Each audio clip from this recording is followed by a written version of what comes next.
15/7/2022 को राज्य शिक्षा केंद्र की ओर से नेस के संबंध में एक वेरी इंपॉर्टेंट आदेश जारी हुआ है।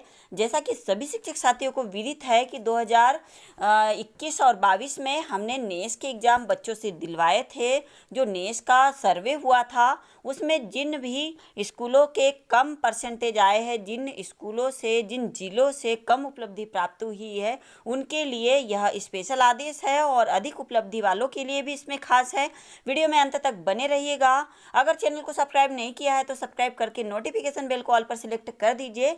हम ऐसे ही नए अपडेट के साथ आते रहते हैं। चलिए आदेश को पढ़ना स्टार्ट करते हैं, जिसका विषय है नेस 2021 के संदर्भ में डीप स्ट्रिक स्टडी के संबंध में। आइए आगे पढ़ते हैं। उपरोक्त विषय अंतर्गत लेख है कि शिक्षा मंत्रालय नई दिल्ली के निर्देशों के आधार पर NCERT नई दिल्ली द्वारा नेस 2021 के परिणामों के आधार पर कम उपलब्धि वाले जिले का तथा कम उपलब्धि वाले क्षेत्रों का चयन किया जाकर कम उपलब्धि के कारणों का पता लगाने हेतु एक डीप स्ट्रिक स्टडी कराई जाना है।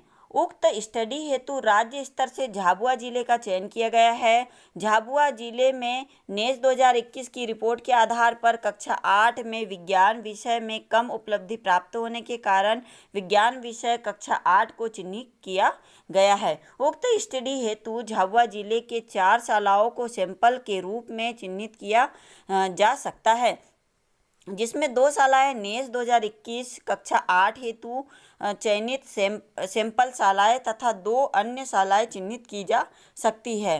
डीप स्ट्रिक स्टडी के परिणामों के आधार पर सुधार की रणनीति का निर्धारण किया जाना है, अतः यह कार्य अत्यंत महत्वपूर्ण है। इस स्टडी की अंतिम रिपोर्ट 30 अगस्त तक NCERT नई दिल्ली को प्रेषित की जाना है।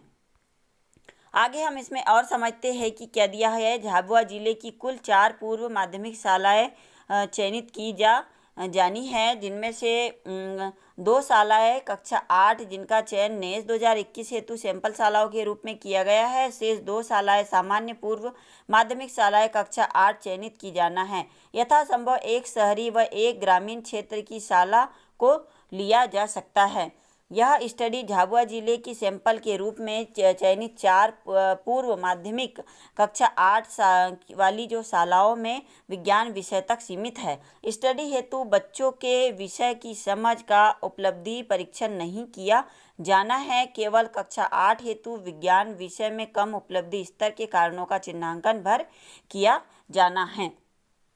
स्टडी हेतु सुझाव, इसमें सुझाव दिए हैं कि क्या उनको स्टडी किस प्रकार करवानी है। उक्त शोध प्रश्नों के परीक्षण हेतु शिक्षकों, हेडमास्टर हेतु प्रश्नावली, कक्षा अवलोकन हेतु अवलोकन टूल तथा पालकों से चर्चा हेतु प्रश्नावली बनाई जा सकती है। ये सब कुछ यहाँ पर दिया हुआ है, आप इसका अवलोकन कर लीजिए। हम यहाँ पर एक समय सारणी दी हुई है, हम इसको आपको बताते हैं कि इसमें क्या क्या दिया हुआ है।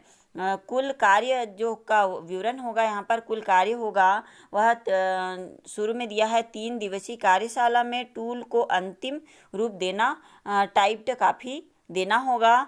सुझावात्मक समूह सारणी में 30 जुलाई 2022 तक यह कार्य करना है और उत्तरदायित्व होगा प्राचार्य डाइट देवास का। और सेकंड है झाबुआ डाइट से संपर्क कर 4 सैंपल शालाओं का रैंडम आधार पर चयन करना, यह 30 जुलाई तक होगा और इसका दायित्व होगा प्राचार्य डाइट देवास एवं झाबुआ का। और झाबुआ जिले की 4 सैंपल शालाओं में टूल को प्रसारित करना, यह 10 अगस्त 2022 तक प्राचार्य डाइट देवास का कार्य होगा। तीसरा है डाटा विश्लेषण कर अंतिम शोध रिपोर्ट तैयार करना, यह 20 अगस्त तक कार्य करना होगा, यह प्राचार्य डाइट देवास का कार्य है। चौथा है राज्य स्तर पर शोध परिणामों का प्रस्तुतिकरण एवं रिपोर्ट की हार्ड व सॉफ्ट कॉपी उपलब्ध कराना, यह 25 अगस्त 2022 तक, यह प्राचार्य डाइट देवास का भी यही कार्य होगा। NCERT नई दिल्ली को फाइनल रिपोर्ट प्रेषित करना, यह 30 अगस्त तक कार्य करना होगा, यह राज्य शिक्षा केंद्र का कार्य है। इसमें कुछ टिप दी हुई है और विशेष निर्देश भी दिया हुआ है, उसे हम समझ लेते हैं। किसी भी प्रकार की सहायता हेतु मूल्यांकन कक्ष में संपर्क किया जा सकता है। उक्त स्टडी पर होने वाला व्यय समग्र शिक्षा अंतर्गत शिक्षक शिक्षा मद से SMA नाम्स के अनुसार कार्यशाला हेतु टूल्स, कंपोजिंग एवं टाइपिंग टूल की आवश्यकता अनुसार फोटोकॉपी टूल, प्रशासन हेतु वाहन व्यय एवं रिपोर्ट राइटिंग हेतु किया जा सकता है। अधिकतम व्यय सीमा 20,000 रुपये तक हो सकती है। ये रही वेरी इंपॉर्टेंट जानकारी। जिन भी शालाओं का रिजल्ट अच्छा रहा हो, वहाँ पर उपलब्धि बहुत अच्छी रही होगी, तो उनके लिए बहुत बहुत बधाइयाँ। और जहाँ पर कम उपलब्धि है उन्हें ये कार्य करना है। आई होप आपको ये जानकारी अच्छी लगी हो। अगर वीडियो पसंद आया है तो इसे अधिक से अधिक शेयर करें, लाइक करें और कमेंट करिए आपको क्या इसमें कन्फ्यूजनफुल लगा। चैनल पर नए हो तो सब्सक्राइब करके नोटिफिकेशन बेल को ऑल पर सेलेक्ट कर दीजिए। मिलते हैं फिर नेक्स्ट नए अपडेट के साथ। तब तक के लिए बाय बाय।